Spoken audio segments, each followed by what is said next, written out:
And there we go. Welcome again, Frontchill fam, to this series of interviews, Big Proust, Little Faust. We are, of course, joined by the inimitable Elisa. I think I'm using that correctly, or I might have just made it up. And as always, we need to thank the benefactors, Yev, Nomad, Doomsayer, and Backblaze. Tell your friends, tell everybody, check it out, engage on social. It's great. Oh, thank you, chat, for confirming the audio is superb. So, this delightful person is here, and they are ready, but I am not, because I was doing all the other buttons. And let me pull up the questionnaire, which I don't quite have yet memorized, because part of the introductions is the interview. Well, the first one's easy. The first one I always remember. What is your name? My name is Elisa. What is your quest? My quest is some good times. Superb. And what is your favorite color? Green. And as sort of a nod to the last three questions, what movie reference do you feel embodies you as a storyteller / gamer? Movie reference embodies me.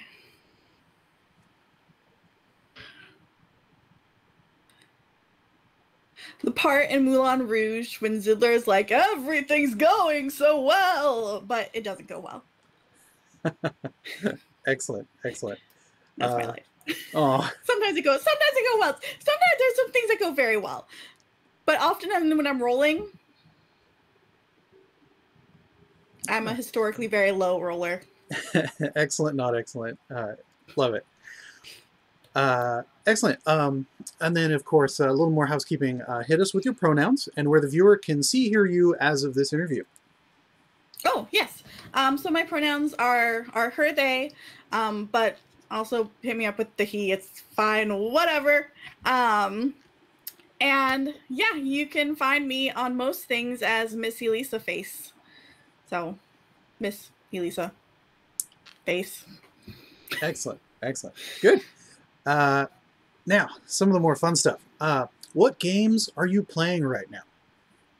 Okay, so it has been a very stressful past month. And I've been doing what I do with very stressful times, where I go to control the one thing I can control, which is I have picked The Sims 4 back up, which is pretty casual gaming, but there's the new cottage core pack, and you can have chickens, and it has brought me some zen in these trying times. I've also downloaded Persona 5 Strikers. I've not started playing it myself. I've watched Lynn play it. But I'm waiting to play it after her. And then I'm also mid a replay through of Dragon Age Inquisition, because that's also a comfort game for me. Just any Dragon Age is a comfort game for me. And I'm also mid a Final Fantasy 12 replay.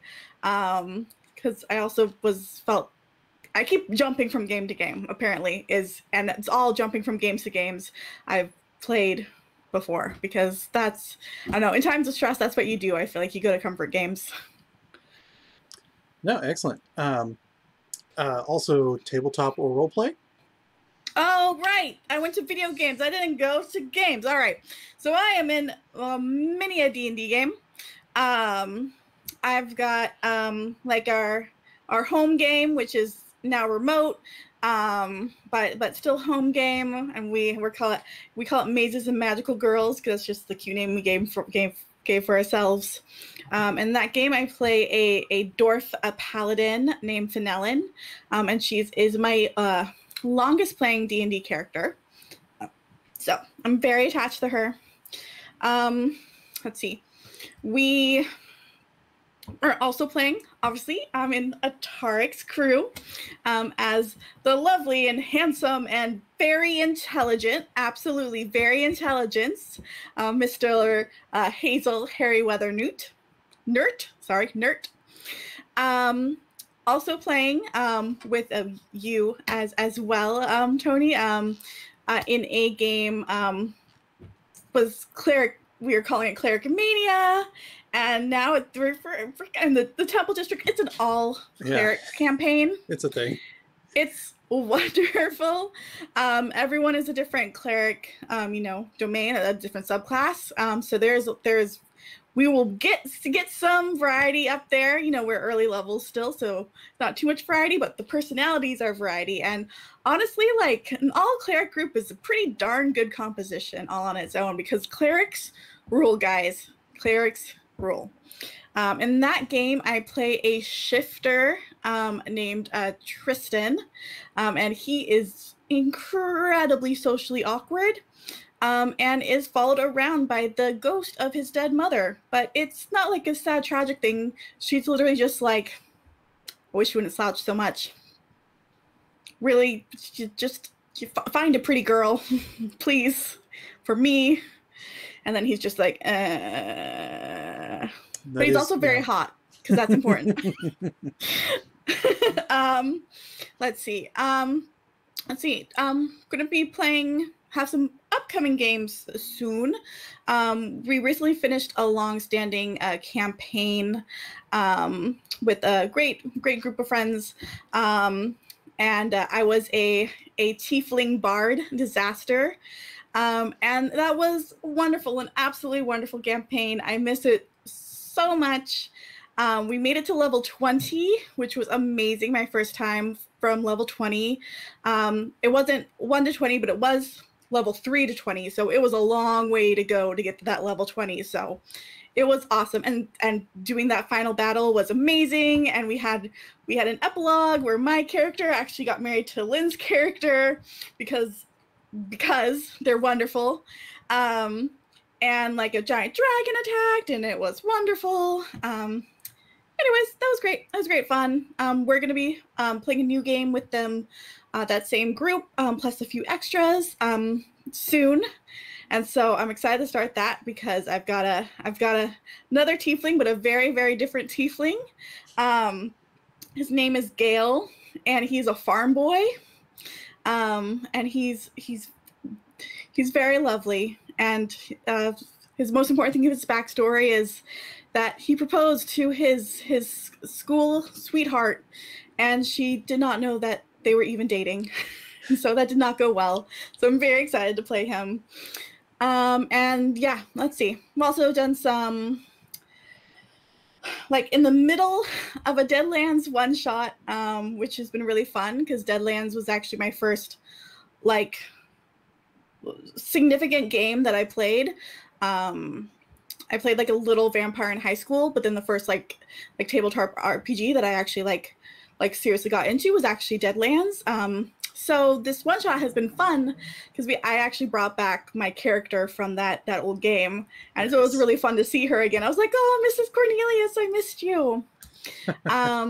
We also have 2 different on pause games of Monster Hearts going, so it's just been a while. And Monster Hearts was like a big thing. Early pandemic really got us through. But there I have a ghost who's just the saddest sad, named Penelope, and she's so sad. She's a sad girl. And then I have a Gorgon that was a homebrew class by our game runner for that session, for that game. We played a lot of sessions of that Monster Hearts, way longer than I think most people play Monster Hearts, but we got really into it. And she's a Gorgon named Prudence, who's also a runner, and I love her, and I miss her. It's been a little while since we played that game, so miss it. Excellent. Oh man, I thought I had a lot of games. Nice. I know, and I'm joining another. Oh, I have 2 more. Oh my god. Oh, sorry. no. I'm rambling. No. I've got another great D&D game called Fire Giants and Giant Fires with another group of friends, which is very wonderful. I play a Fergbolg named Arluen, who is a very, very sweet life cleric. Recently was just became king and accidentally sold a bunch of dragons into slavery. So she needs to fix that. It's a bad situation. Oh. Yeah. Anyways. That's a plot. That's a plot hook if I ever heard one. Yeah, it's been interesting, and that's where we've cliffhangered it for like 2 months. So, Oof. Yeah. All right. Well, okay. So, lots of games. Good. Lots of games. Love it. Great. What was a quintessential moment in your life associated with gaming? Oh. Yeah.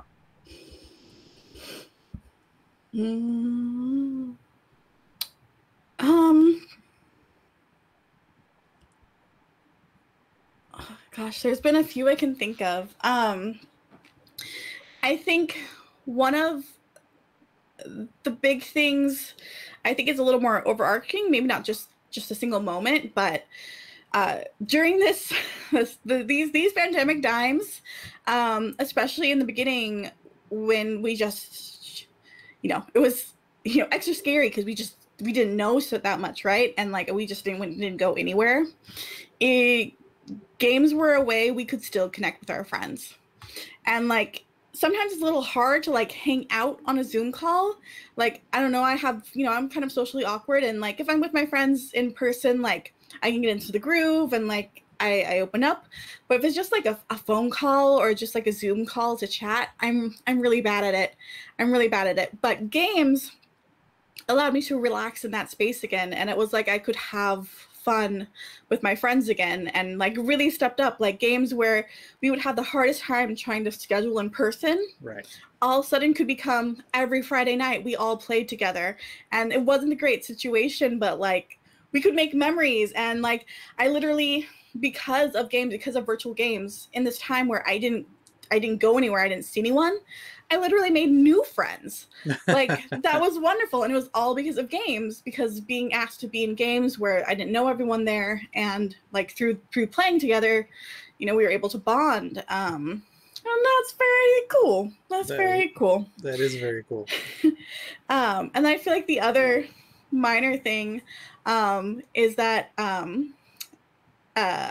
in our one game with my bard, apparently my fiance flirted with me in game first to see how it would be in real life, to see if I was picking up what she was putting down, which I think is adorable.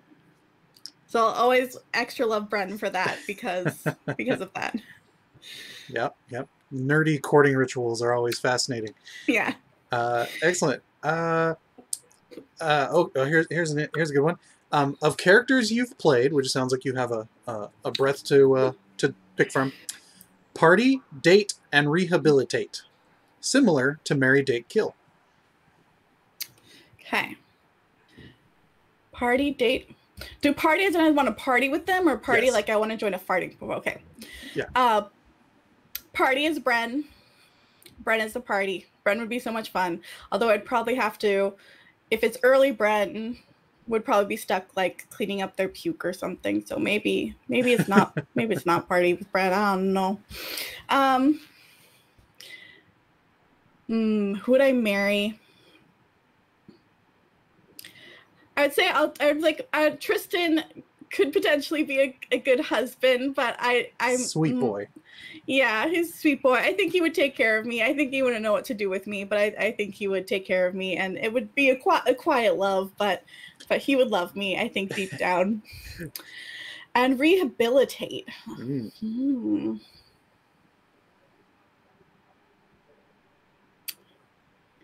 I play such goody two-shoe characters, so you can pick the same person. Or just Tristan comes to mind that he could use a little therapy for communication, but your answer, not mine. So that's true. You know what? Actually, I would do Arlen because I think she's been getting herself into very bad situations, and I think we need to work on her skills. Yeah, because I think maybe she needs to like keep her mouth shut. Yeah. But in a good way, and maybe set some boundaries, and maybe leave the talking and the negotiation to people with higher intelligence scores than she has. All right. Yeah. So, in the context of gaming / storytelling, what is your favorite word or term or acronym? Ew.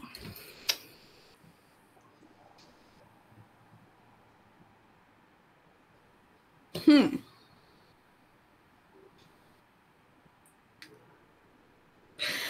I don't know, maybe this is really cheesy, but I love just the concept of communal storytelling.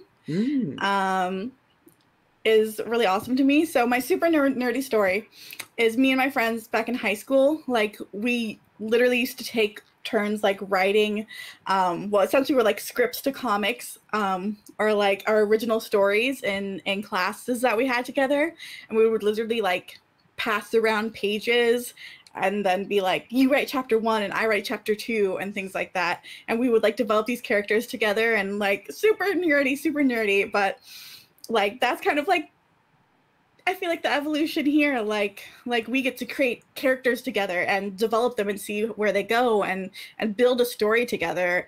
And I think that's very cool, especially when, you know, it's everyone's doing it together. Like I've got a full-time job. I don't have, you know, I have a decent amount of free time. I could be in all those games, but I don't have that much free time for most of it.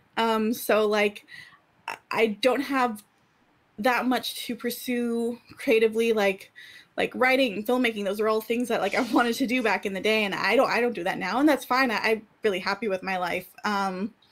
But being able to like sit down and create with people for a few hours is just, it's wonderful, and it really hits that artistic spot that I love so much. Excellent. What is a word, term, or acronym that you'd like to see used more?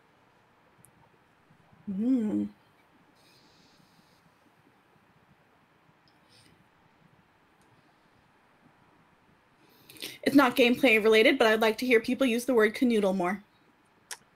Acceptable answer. Superb answer. I think about that often. It's too good a word. I agree. That's delightful. What is something in this context everyone is sleeping on? So everyone's sleeping on. I don't think everyone's sleeping on, because I think there's a fair amount of people who do it, but I'm a big believer in choosing your spells as from a character point of view, from a storytelling point of view. So for example, my dwarf Whelan was leveling up, and we just had this huge thing with frost giants, and actually befriended a single frost giant in this big ice cave across this battle and things like that, and he died for us, and so my next level up, I ended up taking a magic initiate, where I gave my dwarf paladin some ice powers, because I was like, oh, she just went through this whole experience, like this huge, like long multi-session experience through Icewind Dale, and dealing with all this ice stuff and this ice magic stuff, and even got like this ice armor, and I was like, this makes sense that like she's going to get ice, right? And sometimes I'm like looking at it, I'm like, well, this spell's cool, this spell's cool, this spell's cool. This character would never use these spells. Right. That's just not who he is, or who she is, who they are. So I'm just gonna go with this one because this is what he would actually pick. Like, yeah, like there's some pretty sweet bard spells that are pretty brutal. Bren would never use them. Bren's gonna pick Odo's Resistible Dance or Irresistible Dance. Like, that's what Bren's gonna choose. So I'm all for RPing in your spells. Like when you're spell selecting, I know it's fun to like be like, this is the best powerful combination, but I don't know, I have more fun RPing with my spells. I think it's fun. Absolutely. What is something that is overrated? What is overrated?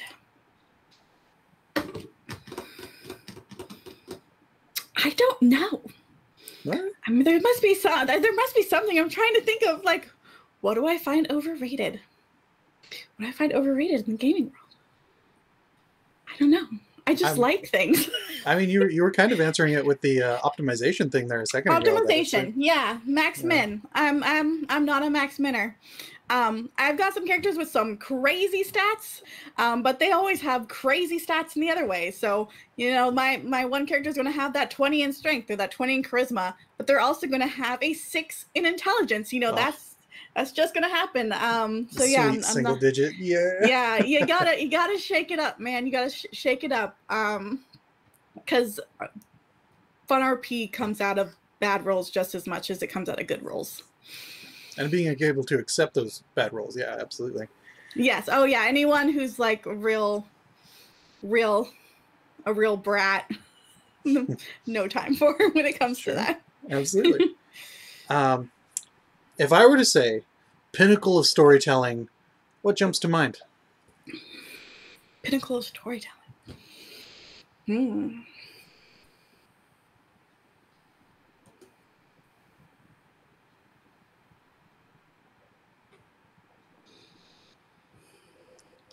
This is so hard. I'm giving you a lot of time to think, and I don't think I should. You don't know what's the pinnacle of storytelling? Well, what jumped to mind? What popped in first? Very first. Yeah. It was Lord of the Rings, but it could have been because of the Mordor behind your head. Oh, but also Lord of the Rings is always very high in my heart. So sure. No, it's a classic. And then my brain went Final Fantasy, and then I went Final Fantasy actually has very weird storytelling and very convoluted plots, but I love it with all my heart. So and I have fun with it. So there we go. But it's definitely not the pinnacle. Nowhere near. All right. Close to the pinnacle, though, I would say the first season of the Adventure Zone of Bureau of Balance arc is when it comes to games, there's a lot of games that I listen to that I love very much. I love most of every Taz arc I've listened to, I've loved very much. I actually was a huge fan of Amnesty as well.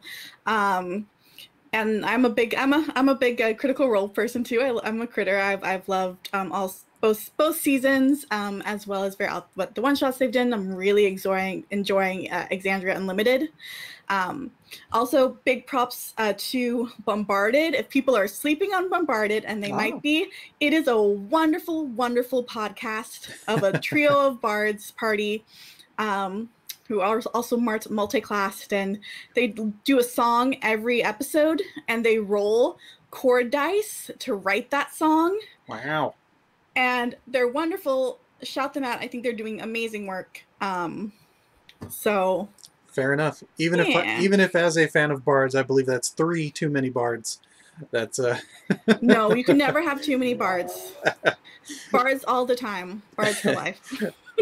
Excellent. What is a class? See, I'm trying to do it already. What is a class race combo? I was trying to combine them, or gaming genre you'd love to try? Ooh, okay.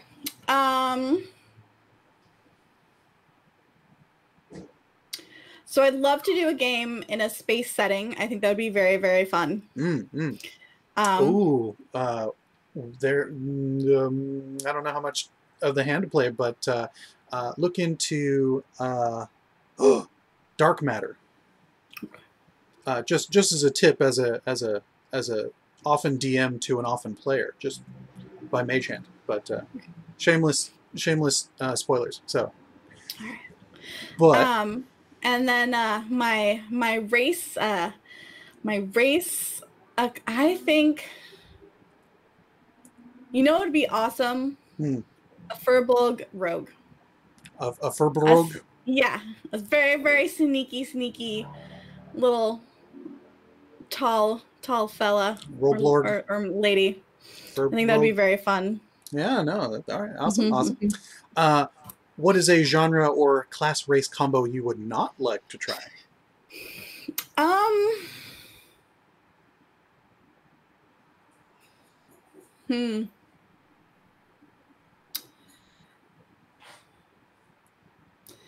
I don't necessarily think there's. What's the one race that's like the insecty ones? Right. As soon as you said insecty ones, my brain was like, haha, you don't remember anymore. But yeah, there was an NPC named Kachikcha who was constantly eating grubs in the C team, Ek Inc. And yeah, so it's there. Yeah. Maybe not a buggy friend. Maybe not a buggy friend. A class. I feel like there's something more. The chat provides Tricreen. White Queen, yeah. Thank you, chat. Thanks, Moose. Yeah. I mean, I think I actually, now that I think about it, this could probably still be fun, but I'm probably not a tri-keen. And there are more bugs than them. Especially if you're familiar with Pathfinder and some other. So yeah, there's bugs for days. Yeah, and I feel like some of maybe the more brutal subclasses I would tend to avoid. The most on the spectrum of evil I've gone is literally just chaotic neutral. I'm a big goody two shoes, and chaotic neutral it's very fun to play, but I don't think I have it in me to play an evil character. Sure.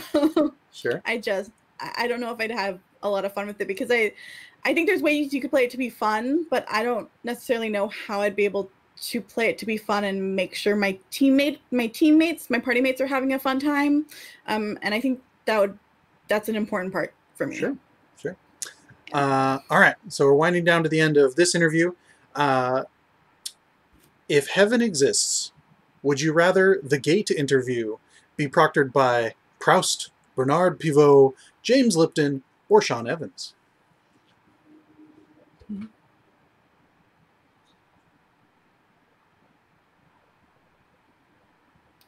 James Lipton. Excellent. All right, so as is tradition, at the end of a segment here, we're going to give thanks to the benefactors Yev, Nomad, Doomsayer, and Backblaze for helping keep all this rolling. And so thank you very much, Elisa. We will say goodbye to Elisa. Goodbye. Goodbye.